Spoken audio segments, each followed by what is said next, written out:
I want you to listen to me carefully, because in the next 18 minutes, I'm going to tell you why some people attract money like a magnet, while others work twice as hard and stay stuck forever.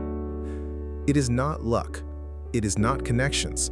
It is not even the amount of hours you put in.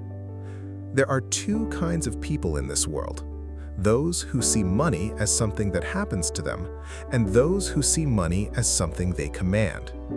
The difference between the two is not in their bank account, it's in their mind. And once you understand this, you will never look at money the same way again. Stay with me until the end, because the last part of this video is the part that actually changes lives. You've probably been told that wealth comes from working harder, grinding longer, sacrificing more. That is only half the truth, and half-truths keep people poor for decades. Because I have studied men who worked 18 hours a day and died broke, and I have studied men who worked calm, focused hours and became wealthy beyond measure. The hours were not the difference. Their mind was the difference. Effort without direction is just motion, and motion feels like progress, which is exactly why it's so dangerous. You can be busy for 30 years and still be exactly where you started, because busy was never the goal. Building was. So let me ask you something uncomfortable. When you think about money, what comes up first? Fear? Scarcity? There's never enough? Or does abundance come up? The quiet certainty that more is always available to the person who knows how to access it. Your relationship with money was not built by your bank account. It was built by your childhood, your environment, your repeated inner conversations about what you deserve and what is possible for you. And here is the uncomfortable truth. You are not poor because of your circumstances. You are poor because of the story you keep repeating about your circumstances. That sentence will either free you or offend you. Sit with it either way. Most people are trapped in what I call the scarcity loop.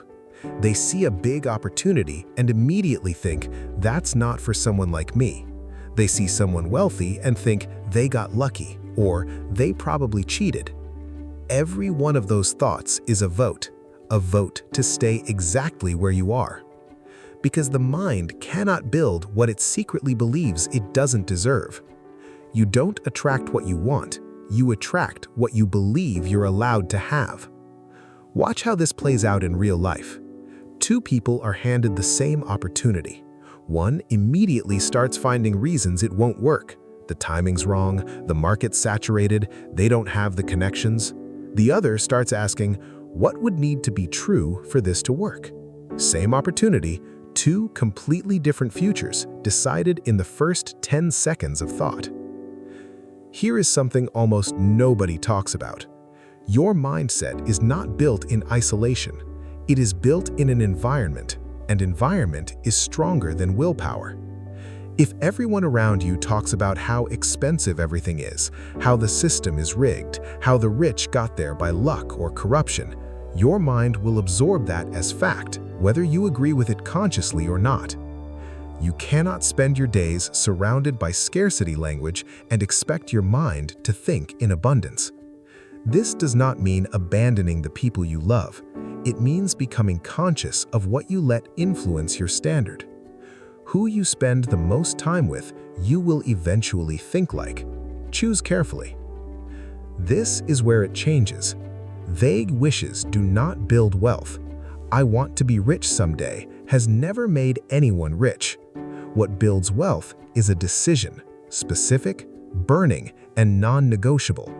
Not, I want more money, but I will build a specific amount by a specific date, doing a specific thing, and I will not negotiate with my excuses along the way. The moment your goal stops being a wish and becomes a decision, your brain starts working differently. It stops filtering out opportunities as impossible and starts filtering them in as instructions to follow. Write the number down. Write the date down. Vague targets get vague effort. Specific targets get specific action.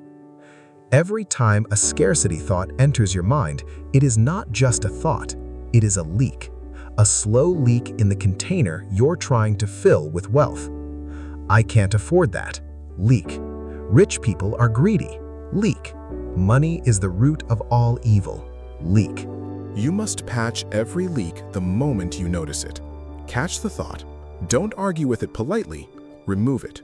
Replace it instantly with, I am someone who solves problems, and problems are always paid for. Do this daily, and something strange happens. You start noticing opportunities you were blind to before, not because they weren't there, but because your filter finally lets them through. Let's get practical for a moment, because mindset without mechanism is just a nice feeling. Money is not random. It moves in exchange for value delivered. Every dollar you will ever earn is on the other side of a problem you solved for someone else. The size of the wealth you can build is directly tied to the size of the problem you're willing to solve, and the number of people you solve it for.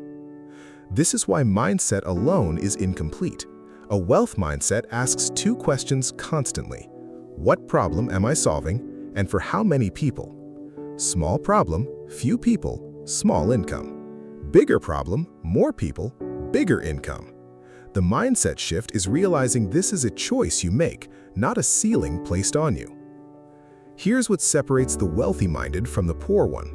Repetition of belief, not intensity of desire. You don't become wealthy-minded by wanting it badly one time. You become wealthy-minded by repeating the belief daily until your subconscious stops arguing with you. Say it in the morning before your doubts wake up. I attract wealth because I bring value the world is willing to pay for. Opportunity finds me because I am prepared for it. You won't believe it on day one. That's fine. Belief isn't built by emotion. It's built by repetition with emotion behind it. Say it until it's no longer a sentence, until it's a fact you live inside of. Every financial setback carries a lesson, but only for the person disciplined enough to look for it instead of running from it. The deal that fell through, the investment that failed, the client who didn't pay. These are not proof that wealth isn't for you. They are tuition, and tuition paid is knowledge earned. Knowledge the person who never tried will never have. Train yourself to say, this loss is not my ceiling, it's my education. The people you admire for their wealth almost never tell you about the deals that collapsed, the businesses that failed first, the years that looked like nothing was working. They only show you the result. Don't compare your beginning to someone else's 20th attempt. Two people can lose money in the exact same market crash. One decides money is dangerous and never tries again. The other studies what happened, adjusts, and comes back with more precision than before. The market was identical, the mindset was not. You cannot control the economy. You cannot control interest rates, or a bad client, or a slow month. But you always control what you do with what happens. That is the entire foundation of a wealth mindset. Now let me talk about something few people admit out loud. Sometimes it's not the fear of failure that keeps people small. It's the fear of success. Because if you actually built wealth, people would notice. They might judge you, envy you, expect more from you, distance themselves from you. So some part of the mind quietly sabotages growth just to stay comfortable and unseen. If this is you, hear this clearly. Your playing small does not protect anyone. It does not make the people around you more comfortable in any way that matters. It only guarantees that the value you are capable of creating never reaches the people who needed it. People will mock your ambition before they respect it. They'll call it greedy, unrealistic. Not everyone can be rich. Ignore them. Most people have made peace with financial mediocrity, and anyone chasing more reminds them of the choice they didn't make. That discomfort is not your problem to manage.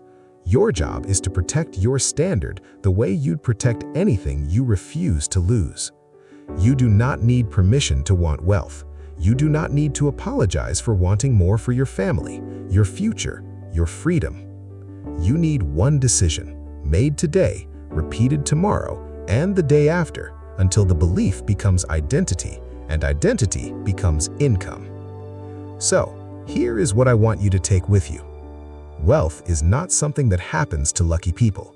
It is built daily inside the mind, long before it shows up in the bank account. The question was never whether you have what it takes.